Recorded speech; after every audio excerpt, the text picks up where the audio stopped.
So we have just a few more minutes with David. If you want to call in, you can talk to us. But someone actually sent us, during the interview here, an article. Dirk, if you could pull up this article that was just emailed to us. Which one? It's a Fox News Politics? Yeah, it's a Fox News article a listener just sent us. Yeah, I got that one.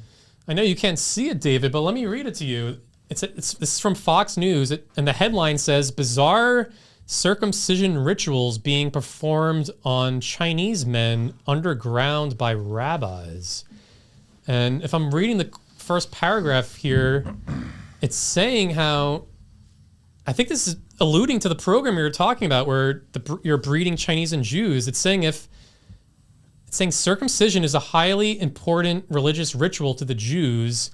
So if any of the Chinamen aren't circumcised, you guys are circumcising them as full-grown adults.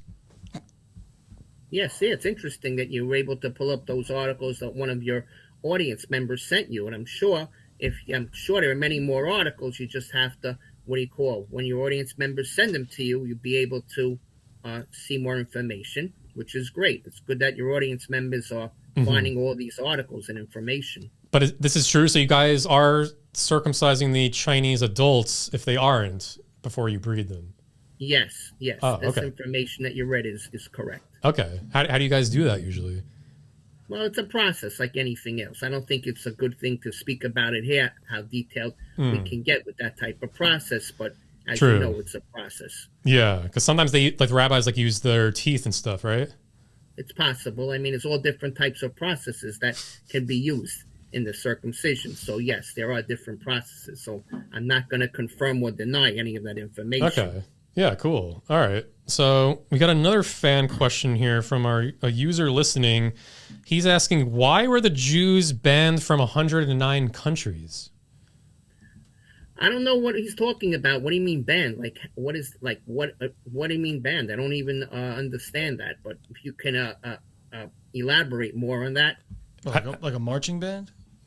Yeah, I don't know if it's a musical thing or maybe you're talking about the marching band. I did hear there was a group, the 109 marching band group. Yeah, they're out of Israel and they do tour the world. So maybe he was talking about that. Oh, so that's a very famous the 109 marching band. That's true. Okay, all right. I didn't even realize that. All right, well that explains that. All right, cool. Dirk, there's this other video a fan sent in. I'm looking at on you. There's a YouTube video here. Let's Ellen? Yeah, this is from the Ellen DeGeneres show. So the aspect ratio is a little warped, I think, for copyright purposes, but... Is that Sandra Bullock? I think so. I don't know if you could hear this, David. Okay, We're going to play it. If you can hear it, I'll recap it for you. But let's play the video. Talk about this facial that you're obsessed with. Well, it's this way in which one forces, through microneedling, pushes through the skin and ruptures the collagen and then boosts it. You look like a burn victim for a day. What are you pushing into the skin? Well, you push in whatever the facialist would like to insert into your pores. But what is it? It is an extraction from a piece of skin that came from a young person far, far away. And they somehow figured out how to extract. It's foreskin from a Korean baby. That's what it is. Okay. Who comes up with this? I don't think. It's not like I'm lying there with little pieces all over my face. Who thinks of collecting it and having it we'll do something with this someday. And why didn't we come up with that? Right. Wait, is this real? So we call it. I call it the penis facial, and I think. When you see how good it is to your face, you too will run to your local facialist and say, give me the penis. It's going to happen. Tony, what the fuck? Give me. What? Wait, why are you getting mad at him? Where did you find this? I'm never going to say that. A listener sent this to me. So, David, were you able to hear that or no?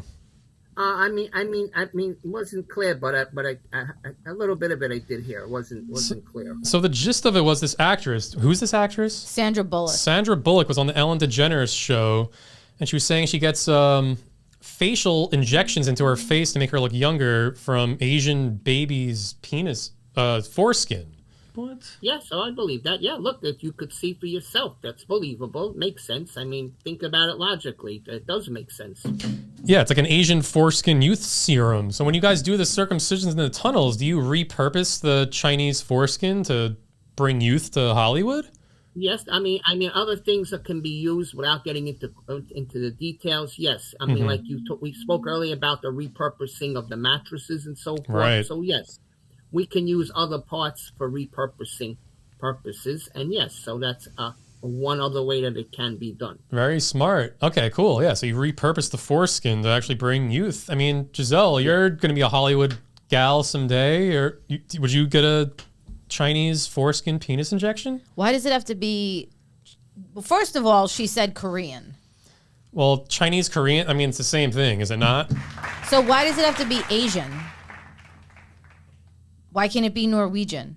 Well, I mean, David could speak for himself. Why can't it be Norwegian? Probably because they have an foreskin? influx. What are you, like a Nordic supremacist or something? David, Why can't it be Sicilian foreskin? You tell us, David. Again, all your suggestions are very good, and those things have to be. There is like a board of directors from the Chinese government, and there's a board of directors from Israel and from the U.S. and everyone gets together. So, if you have any great suggestions, which they sound really great, if you can just give them to Tony, and Tony can send them to me, and then we can make suggestions maybe to bring in, instead of just the Chinese, maybe we'll form alliances with the Korean people, maybe with the Malaysian people, maybe with the Thailandese people. The I'd love some Cambodian Polish people are there, foreskin. and many other people we can form alliances with.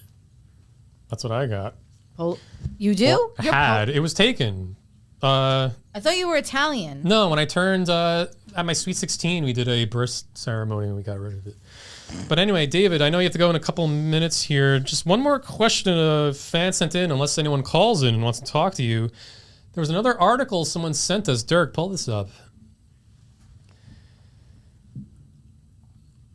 So this is from actually the Times of Israel news article. What? And again, I can't see what you're looking at. Let me read it to you. Yeah, I'll read it to you. So the headline says, report murders are taking place in the Jew tunnels, but that's okay. Why? Dirk, can you zoom in a little? And then there's a subheadline, why a series of murders by the chosen people can be a good thing for humanity. So let me just read the gist of it here for you, David, and then you could comment. Zoom out a little on the first paragraph here. It says, in a disturbing turn of events, a series of murders have been reported in the extensive network of underground tunnels used by Jewish communities. These tunnels, initially constructed for blah, blah, blah, blah, have become a site of violence and tragedy, raising concerns for local residents. But in a society that often shies away from discussing death, a growing body of thought suggests that ending one's life can serve as a powerful catalyst for positive change. From inspiring renewed perspectives on life to fostering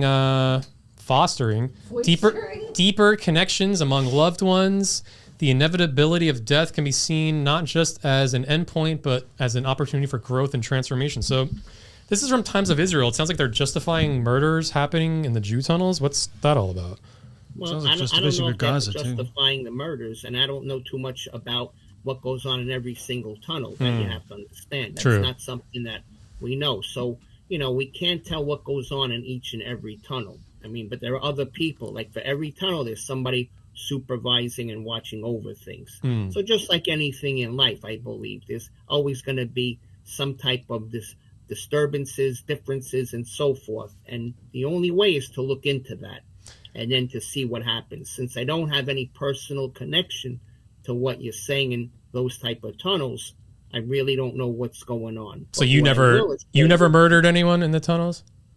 Myself, no. Oh, okay. I never did, no. All right. But I will assure you that we'll be able to do some further investigations, okay, and look into it further for maybe the next show. What is the way that you